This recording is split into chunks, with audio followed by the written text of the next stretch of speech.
Well, it does seem to me that, unfortunately, if you haven't encountered, if you can't look at a jellyfish and see how miraculously complex it is, I don't know why it is, but people seem to look at, say, a computer and say, well, that's the computer. I don't know how it works, but it does, the silly job I give to it. And so they don't know how to look at prose, something man-made or something natural, and see that its beauty is in resolving complexity into a kind of organism, order. And part of that is maybe the fault of some sort of reading culture or something, but part of it is that fiction's got a very weird and complicated job, because part of its job is to teach the reader, communicate with the reader, establish some sort of relationship with the reader where the reader is willing on a neurological level to expend effort to look hard enough at the jellyfish to see that it's pretty. And that kind of effort is very hard to talk about, and it's real scary because you can't be sure whether you've done it or not. And it's what makes you sort of clutch your heart when somebody says, I really like this, it didn't strike me as gratuitous, because that's, of course, your great hope when you're doing it. Well, does that make any sense? Absolutely. Okay. Doubly so, because I have to explain. I first met John Barth when Lost in the Funhouse had just come out. I was a student at Buffalo. Chimera was about to appear. There were, between the Lost in the Funhouse publication and Chimera, many, many years of confusion and indecision. And to some extent, although there will never be an influence as great on my life as to be in the presence of that man, I feel in many ways he took a wrong turning, and that what we see now is two things: a squirming, the feeling that the turning was so narrowly wrong that it can be rectified. So you see almost books being written again and again in the attempt not exactly to get them right, but to find out where they went wrong. And the other is the strange quality, and you find it in your books as well, that he solved certain of life's problems in ways that he thought that life couldn't be solved. He's become happy. He's become uxorious, and he truly loves someone. And this is something that seems to be difficult for fiction that began with a nihilist bent to reconcile. Yeah, one of the things, now I'm not going to be able to remember the titles, but there have been short pieces that have appeared recently. There was one in Harper's, and there were 3 in conjunctions, and it's very interesting to watch this. You're right, the vibe is discomfort at being happy, discomfort about how to write about, sort of heartcraft, and real kind of stuff that in the 60s I think would have seemed real cheesy and cliche and sentimental, through the kind of filter that he's so very carefully built.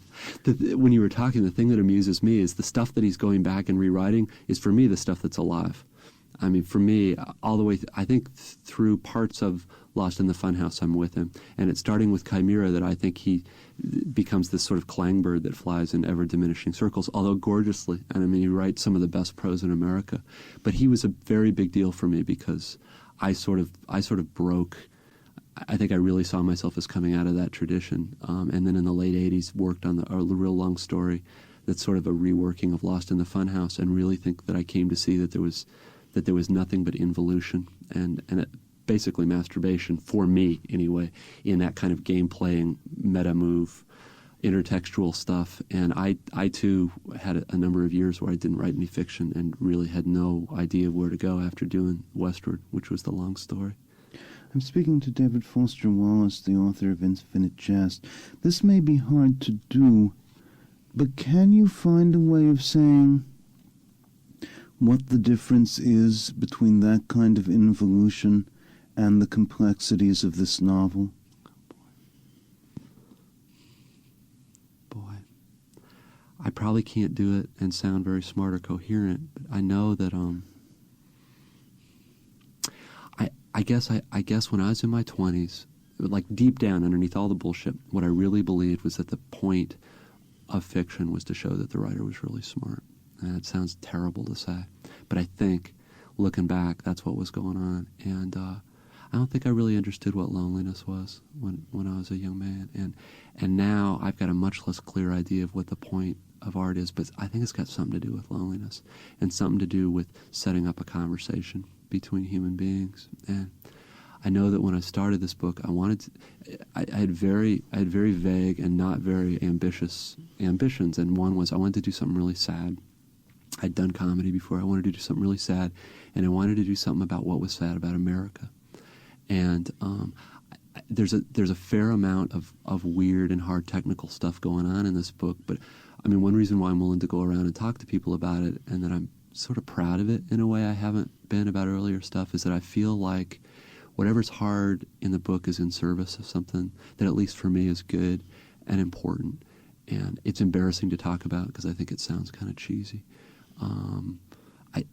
I sort of think, like, all the way down kind of to my butthole, I was a different person coming up with this book than I was about my earlier stuff. And I'm not saying my earlier stuff was all crap, but it's just, it seems like, I think when you're very young and until you've sort of faced various darknesses, it's very difficult to understand how precious and rare the sort of thing that art can do is.